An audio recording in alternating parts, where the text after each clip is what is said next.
मागच्या 2-3 व्हिडिओमध्ये मी तुम्हाला सांगितलेलंच आहे की मी गावाकडे आलेले आहे. तर आज मी स्पेशल आत्यांच्या घरी, माझ्या मिस्टरांच्या आत्या आहे त्यांच्या घरी आम्ही रसईसाठी आलेलो आहोत. जर आंब्यांचा सीझन असेल तर तिकडे आमरस वगैरे खाण्यासाठी बोलवतात, तर त्याला रसई असं म्हटलं जातं.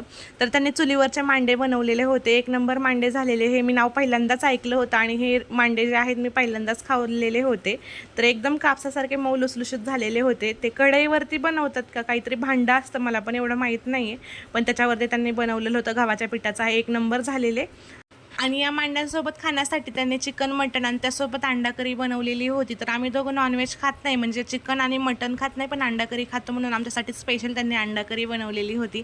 आणि सोबतच आमरस. तर इकडं पुण्याकडे तर आमरस वगैरे नॉनव्हेज बरोबर खात नाही, पण त्यांच्या तिकडे खातात विदर्भामध्ये.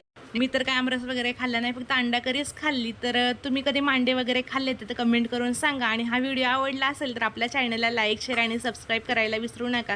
चला सगळ्यांना